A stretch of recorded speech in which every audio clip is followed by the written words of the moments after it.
Bonsoir tout le monde, ça me fait plaisir de vous retrouver pour cette nouvelle vidéo ASMR et j'aimerais vous présenter en détail ma petite collection PS2.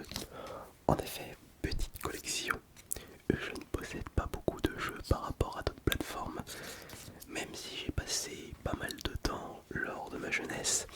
Ce n'est pas une console qui m'a vraiment charmé, qui m'a vraiment marqué par rapport à la GameCube. Mais elle m'a quand même plus marqué que la première Xbox, je ne l'avais pas découvert à l'époque. Et par contre j'hésite entre la Dreamcast et la PS2. Oh, j'avais sélectionné la PS2 car il y a certains jeux qui font partie de mon top 10 de mes jeux préférés de tous les temps. Et rien que ça, cela suffit amplement pour considérer cette console comme une masterclass. D'ailleurs, est-ce que vous avez déjà découvert la PS2 à l'époque quand elle était sortie? Ça dépend de votre âge.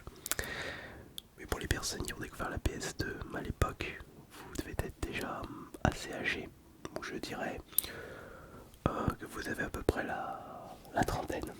Puisque même si cette console est sortie en 2000 ou 2001, on ne peut pas découvrir une console à sa sortie quand on sort du ventre de notre maman, de nos mamans. C'est comme moi, je suis peut-être né en 86, mais j'avais découvert la NES qui était sortie en 85 chez nous, et je l'avais découvert en fin de vie, c'est-à-dire dans les années en 1990. Bon, alors on va commencer avec ma dernière acquisition de vide-grenier, un jeu que je n'ai pas fait curieusement, parce que je l'avais pas à l'époque.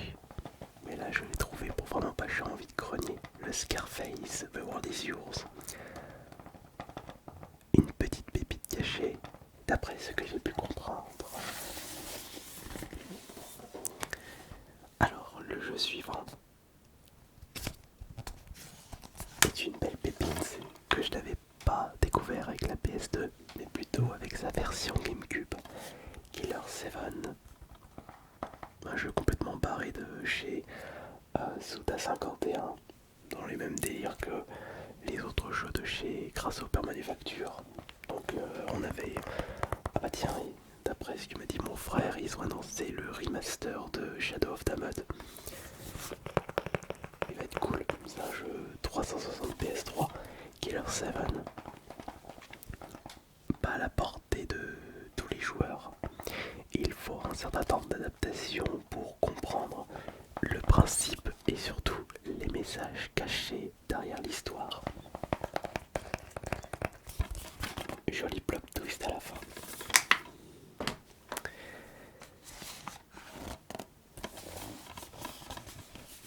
Voyons, à l'époque de la PS2, c'était pas Call of Duty, Medal of Honor.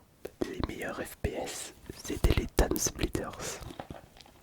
Nous avons le troisième, Future Perfect, qui est malheureusement le dernier en date. Il n'y a eu que 3 Time Splitters sortis à ce jour, et les 3 sont sortis sur la PS2, mais également sur la GameCube. Non, pas le premier de la GameCube, le premier c'était uniquement sur la PS2. Mais on y reviendra après pour celui-ci. Mais je le vois.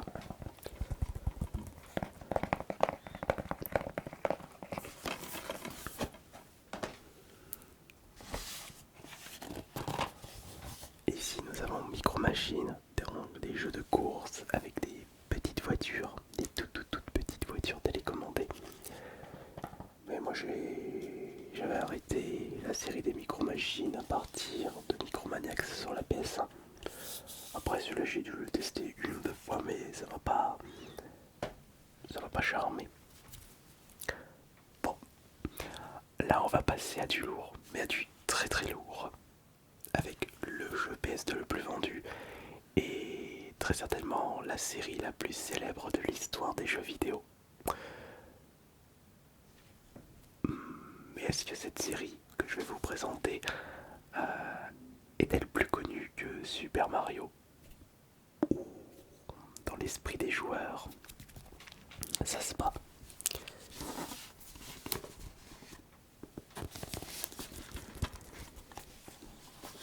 Les GTA bien entendu. Donc nous avons le GTA 3 avec le nouveau design, GTA Vice City et GTA San Andreas. Alors c'est bien simple. Quand GTA était sorti, j'avais déjà découvert les jeux vidéo depuis un sacré bout de temps. Puisque le GTA 3 était sorti en 2002... Non, 2001. 2001 et je jouais déjà aux jeux vidéo depuis plus de 10 ans. Donc j'ai pu découvrir un sacré paquet de jeux avant.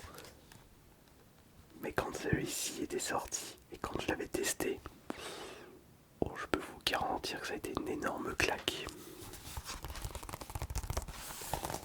On pouvait oublier les premiers GTA sur la PS1. Ça c'était des petites erreurs de parcours. Mais j'ai préféré l'ambiance de GTA Vice City. Ambiance années 80. Il reste mon GTA préféré. Mais pour beaucoup de joueurs, et peut-être pour beaucoup d'entre vous, le GTA qui vous a le plus marqué, c'est peut-être le GTA San Andreas. Pourtant moi je ne l'ai pas fini. Il a de très bonnes idées. Mais finalement l'ambiance ghetto ne m'a pas autant charmé que l'ambiance Miami des années 80.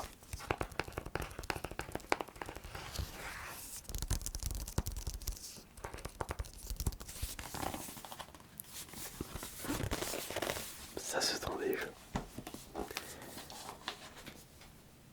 Ah, on est en plein dedans en plus. J'ai un petit jeu d'Olympique. Athènes 2004. J'ai toujours apprécié les jeux vidéo des Jeux Olympiques. Car c'était vraiment le mélange de plein de sports différents, plein de gameplay différents.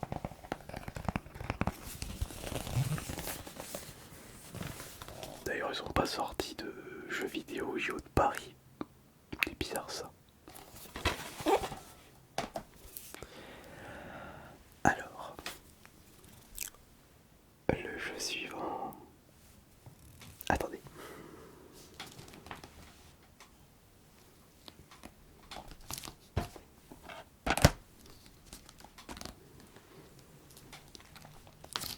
Pour les deux jeux suivants, j'avais découvert cette série avec la version Xbox 360 et c'est une de mes séries de jeux vidéo préférées.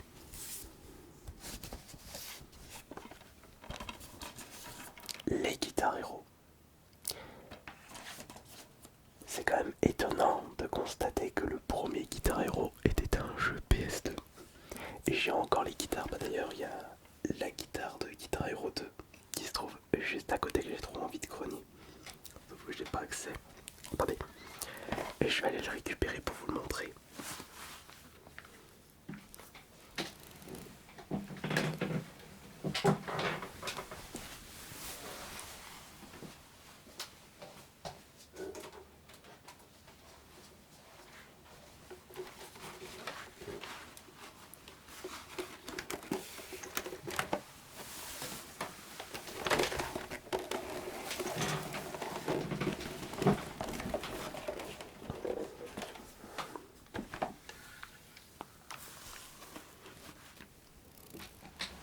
Regardez.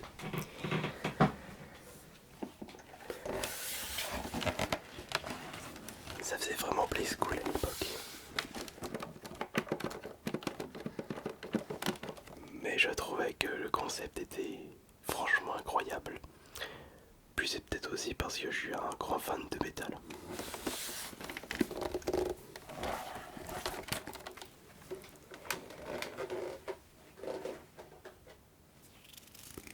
Et donc comme je le disais, nous avons le Guitar Hero 1 et le Guitar Hero 2.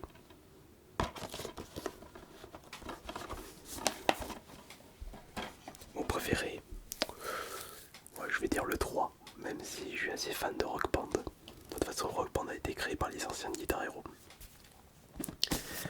Un autre jeu musical que je n'ai pas encore testé depuis tout ce temps, c'est Parappa the Rapper 2.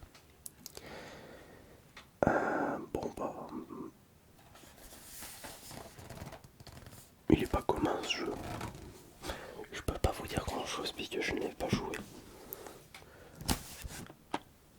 Les compilations des jeux Sega Mega Drive, j'ai comme l'impression que l'entreprise ne nous a pas arrêté de sortir des compilations version boîte. Et là nous avons Sega Classic Collection avec, il y a quoi comme jeu? Il y a Space Harrier, Get Ready, Golden Axe, Hot Run, Virtua Racing, Monaco Coulomps.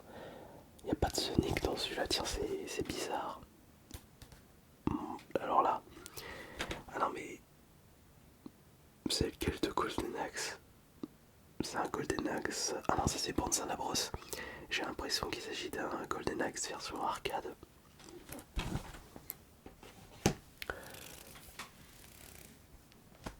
Bon, on va maintenant passer à deux jeux de combat. Deux séries totalement différentes. Mais à voir lequel vous préférez entre les Street Fighter et les Dragon Ball Z Budokai. En me concernant pour les Budokai, j'ai pu tester, mais très brièvement, le 3. J'avais un petit peu plus joué à Budokai 2, mais ce n'est pas vraiment des jeux qui m'ont marqué parce que je suis pas si fan que ça de la licence Dragon Ball. Mais pour les fans de Dragon Ball, il y a de quoi être aux anges avec l'esprit de Budokai. Après pour Street Fighter, j'ai plus grandi avec cette série de jeux de combat. Ça c'est le Hyper Street Fighter 2.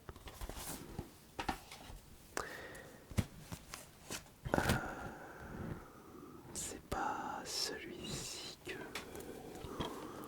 Est-ce que je l'ai? Ah il est là, c'est bon, il est là. Et j'avais peur de pas le posséder. Permettez. Ça c'est des petits jeux vraiment super plaisants à faire. Dark Cloud. Et là c'est le suivant, Dark Chronicles. Alors moi j'avais un petit peu joué à Dark Cloud, mais j'ai dû m'arrêter qu'au début parce que c'était des jeux extrêmement longs. Et à mon avis Dark Chronicles c'est un petit peu le même délire en ce qui concerne la durée de vie. Ça c'est des petits jeux incroyables. Pourquoi je possède ça? Smash Court Tennis. Je pense que ça devait être le cadeau d'un abonné. Ah. André Agassi. Pierre Sampras. Enfin c'était Pierre Sampras mais c'est Sampras. Non, attends. Non, Pete Sampras, pardon. Et André Agassi. D'ailleurs, le prochain GOAT du tennis, c'est Alcaraz. A voir si il remporte la médaille d'or en double avec Rafael Nadal. Ce serait très symbolique parce que ça correspondrait à la suite logique des choses. Enfin, je me suis un petit peu mal exprimé. Ensuite, oh là là là là là, oh là là. Là je vois des jeux incroyables. Alors permettez, j'ai quelque chose à changer.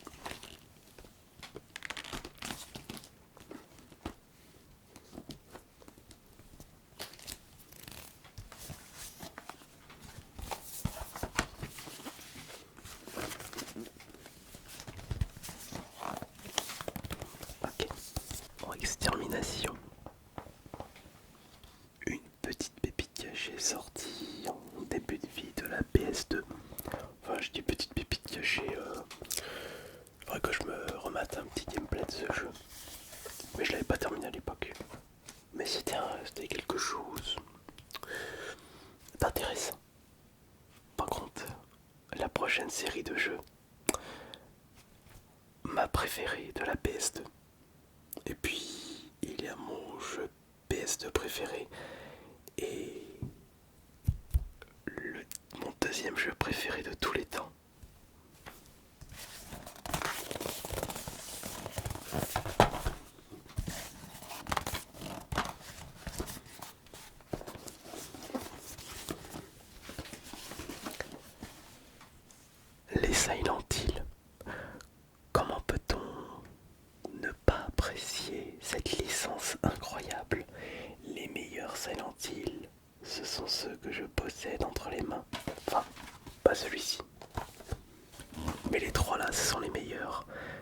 Silent Hill 2, 3 et 4.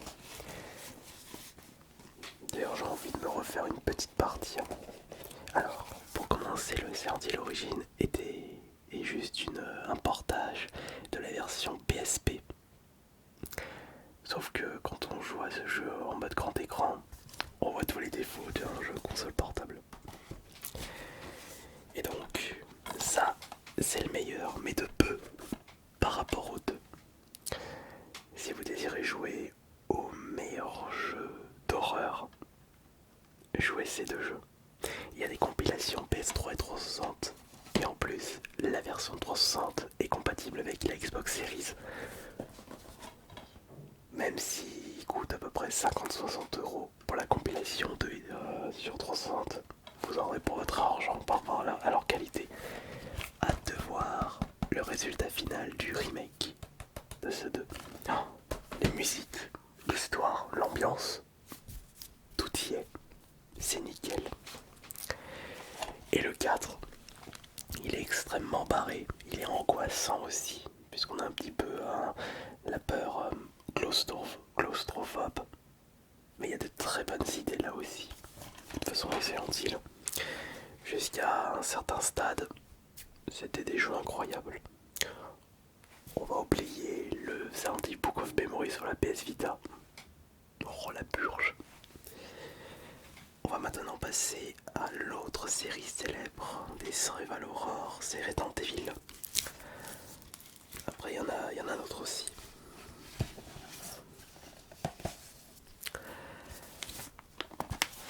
Bon alors ceux-là, je les ai pas vraiment appréciés, les Outbreak.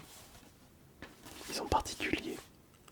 Je les ai achetés 2,50 €. Intéressant comme prix. Une autre série de jeux horror assez célèbres mais plus niche qui avait marqué les joueurs, ce sont les Project Zero. Et là nous avons Project Zero 2. Le 1 et le 3 étaient également sortis sur la PS2, mais je ne possède que le 2.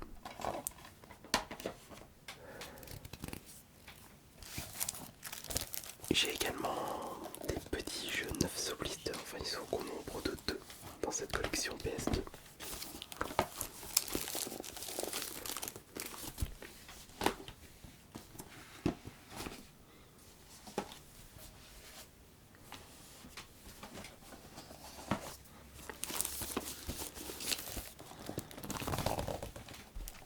Voici mes deux seuls jeux, encore 9 sous blister. Ça commence à dater, donc là nous avons Canis Canemedi qui est le meilleur jeu de chez Rockstar. Donc c'est un GT en couche culotte. Vivement le 2, mais on sait toujours pas s'ils vont vraiment le faire.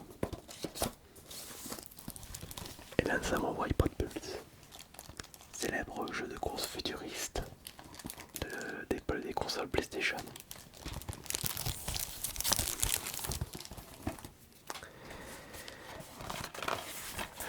Ça c'est Baldur's Gate Dark Alliance 2. J'avais fait le 1 avec mon frère sur la GameCube et on était déçus que le 2 n'était pas sorti sur la GameCube. Juste sur la PS2 et la Xbox, ce qui est dommage. Super Monkey Ball Deluxe, qui est en vrai était une compilation du 1 et du 2, qui était sorti sur la GameCube. Ce sont des jeux arcade aussi. Heroes of Might and Magic, qui n'a rien à voir avec les jeux sortis sur PC. J'attends toujours ma commande Kickstarter de Heroes of Might and Magic 3, jeu de société. Ici nous avons les Castlevania et Castlevania Curse of Darkness.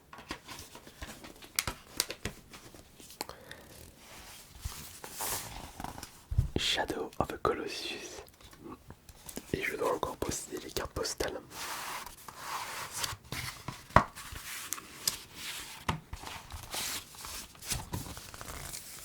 Non, une seule carte postale. Bon, moi j'ai l'édition fourrée.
Ico en version fourreau. Ah, là je les ai les cartes postales. En nombre de 4.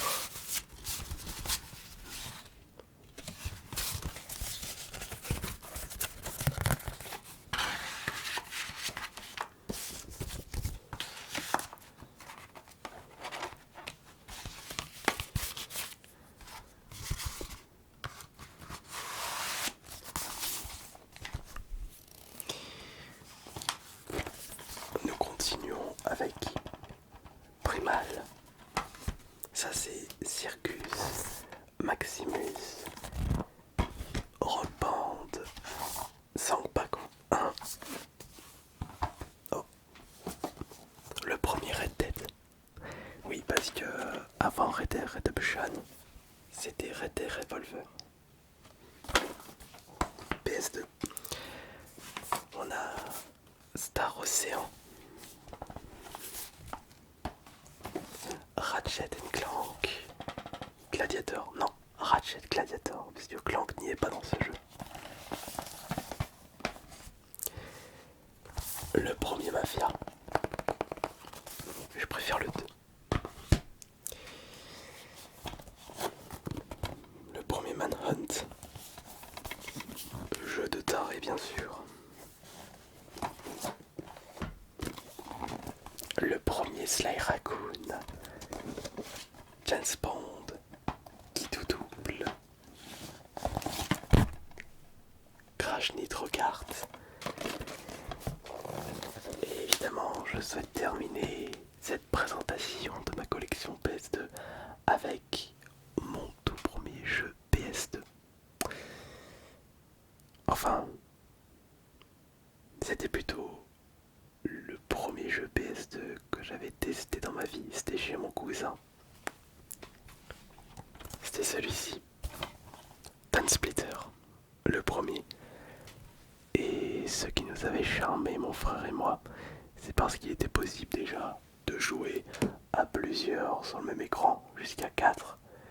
Mais on pouvait être accompagné de 10 potes contrôlés par l'ordinateur. Et on avait tellement pas l'habitude avec mon frère qu'on pensait que c'était 30 potes qui nous accompagnaient, alors que pas du tout. Je me rends compte qu'il y a beaucoup de jeux PS2 que je n'ai pas pu découvrir durant ma jeunesse. Trop de jeux vidéo sont sortis à ce jour.